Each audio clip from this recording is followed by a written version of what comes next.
একবার যদি কেউ আমার বিশ্বাস ভেঙে ফেলে বা আমার মনটাকে সত্যি করে আঘাত দেয়, তখন আর আগের মতো থাকতে পারি না। আমি এমন একজন মানুষ যে খুব সহজেই সবার সাথে মিশে যেতে পারি, মানুষকে আপন করে নিতে পারি। সম্পর্ক করতে আমার কখনোই তেমন সমস্যা হয় না।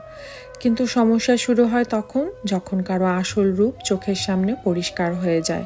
চাইলেও তখন আর আগের মতো স্বাভাবিক থাকতে পারি না, স্বাভাবিক হাসিটাও আর দিতে পারি না।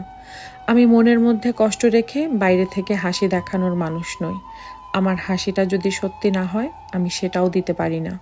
তাই আমি দূরে সরে যাই, চুপ হয়ে যাই, নিজেকে আড়াল করে নেই।